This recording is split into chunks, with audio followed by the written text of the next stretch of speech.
Assalamualaikum warahmatullahi wabarakatuh. Kami dari mahasiswa Politeknik Negeri Jakarta, jurusan Teknik Sipil, Program Studi Teknik Konstruksi Gedung, kelas 1 TKG 2. Pada kesempatan kali ini, kami akan mempresentasikan hasil diskusi kerja kami mengenai konvensi naskah karya ilmiah. Nah, sebelumnya jangan lupa juga buat di like, comment, and share jika video ini bermanfaat. Sebelumnya kami akan memperkenalkan nama anggota kelompok kami, yaitu yang pertama Ahmad Bagus Sajiwa. Saya Feby Verina. Saya M. Arfan Ardiansyah. Saya Muhammad Zaki. Dan saya Syifa Rizky Andini. Oke, langsung saja kita masuk ke dalam pembahasan.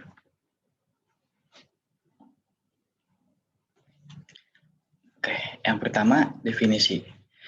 Jadi konvensi naskah karya ilmiah itu adalah peraturan atau aturan yang telah disepakati bersama oleh suatu lembaga tertentu atau beberapa lembaga yang menyangkut seperangkat cara dan bahan yang digunakan dalam penulisan karya ilmiah. Nah, contohnya itu kayak laporan penelitian, skripsi, tesis, dan lain-lain. Nah, catatannya pada prinsipnya setiap lembaga atau beberapa instansi memiliki konvensi karya ilmiah yang sama. Oke, dan selanjutnya aspek-aspek. Jadi aspek-aspek konvensi karya ilmiah adalah hal-hal yang menjadi kesepakatan bersama dalam penulisan karya ilmiah. Nah, aspek-aspeknya itu meliputi sebagai berikut. Yang pertama ini ada bentuk karangan. Yang kedua ada bagian-bagian karangan. Yang ketiga ada bahan dan jumlah halaman. Yang keempat ada perwajahan. Yang kelima ada penomoran. Dan yang terakhir ada penyajian.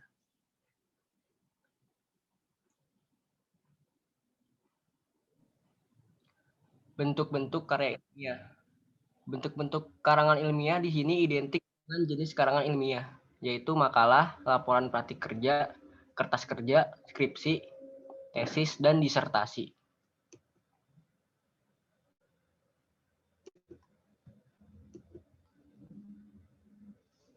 Jenis naskah karya ilmiah. Jenis naskah karya ilmiah ada 3. Yang pertama, naskah formal. Naskah formal adalah suatu naskah yang memenuhi semua persyaratan yang dituntut. Persyaratan formal atau bentuk lahiriah yang harus dipenuhi sebuah karya menyangkut 3 bagian utama, yaitu poin A, bagian pelengkap pendahuluan, poin B, isi karangan, poin C, bagian pelengkap penutup. Contohnya, laporan hasil praktek kerja lapangan. Yang kedua, naskah semi-formal. Naskah semi-formal adalah naskah yang tidak memenuhi semua persyaratan yang dituntut oleh konvensi.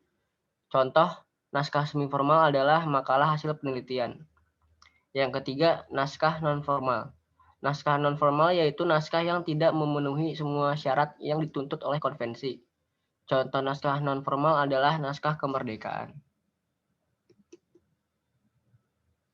Bagian utama naskah formal. Bagian-bagiannya terdiri dari 3 bagian, yaitu yang pertama bagian pelengkap pendahuluan. Bagian pelengkap pendahuluan terdiri dari poin A, judul pendahuluan, poin B, halaman judul, poin C, halaman persembahan, poin D, halaman pengesahan, poin E, kata pengantar, poin F, daftar isi, poin G, daftar gambar, poin H, daftar tabel. Yang kedua bagiannya adalah isi karangan. Bagian isi karangan sebenarnya merupakan inti dari karangan atau buku. Atau secara singkat dapat dikatakan karangan atau buku itu sendiri. Bagian isi karangan terdiri dari poin A, pendahuluan, poin B, tubuh karangan, poin C, kesimpulan. Bagian yang ketiga adalah bagian pelengkap penutup. Bagian pelengkap penutup juga merupakan syarat-syarat formal bagi suatu karangan ilmiah. Bagian pelengkap penutup terdiri dari poin A, daftar pustaka, poin B, lampiran, poin C, indeks, dan poin D, riwayat hidup penulis. Selanjutnya ada bagian-bagian karya ilmiah. Bagian-bagian karangan ilmiah meliputi berikut.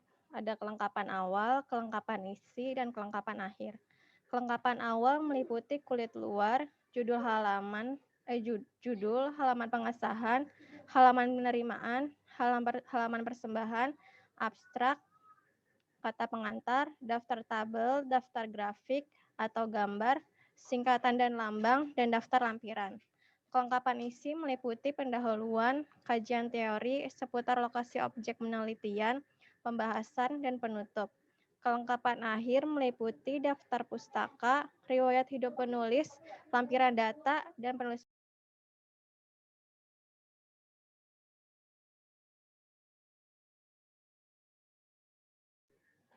Bahan dan jumlah halaman. Bahan yang digunakan dalam penulisan karya ilmiah secara umum adalah kertas HVS A4 dan tinta hitam atau biru. Jumlah halaman untuk makalah tidak lebih dari 15 halaman, sedangkan untuk PA, TA, skripsi minimal 40 halaman. Tesis minimal 80 halaman dan disertasi minimal 250 halaman.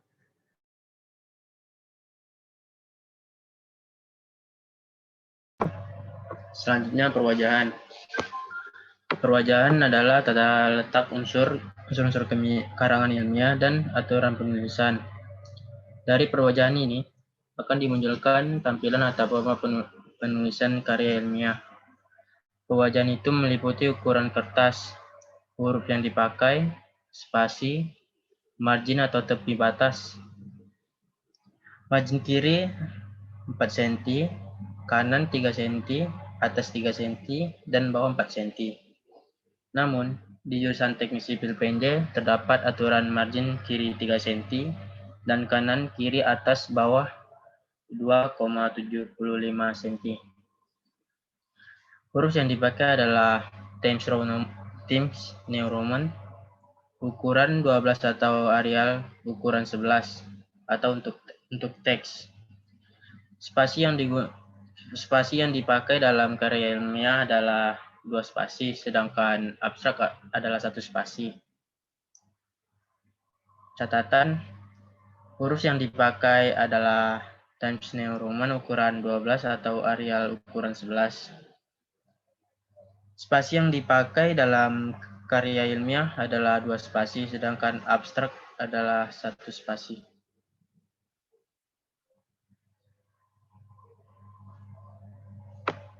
Selanjutnya penomoran. Dalam memberikan nomor harus diperhatikan hal-hal berikut. A. Romawi kecil.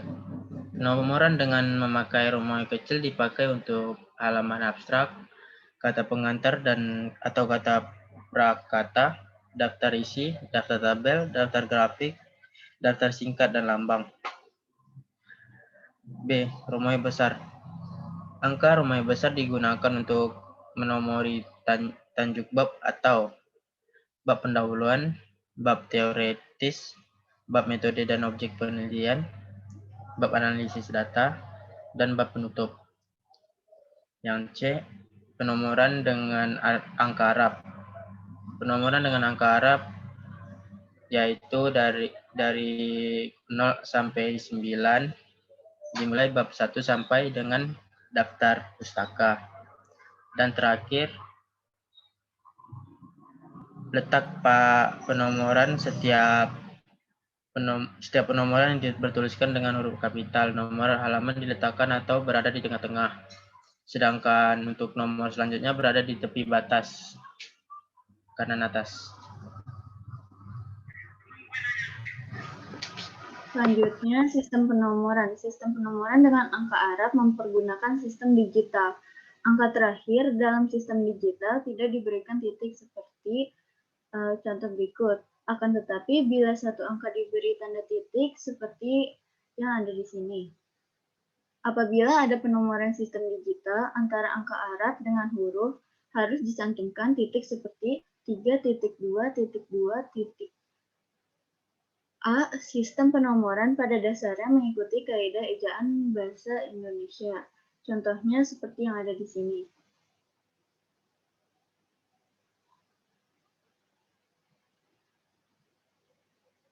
Selanjutnya ada penyajian.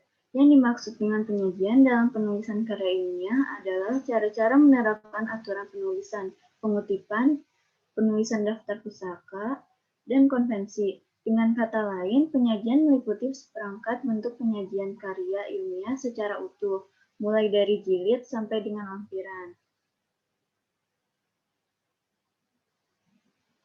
Lalu di sini sumber referensi presentasi yang kami tampilkan tadi.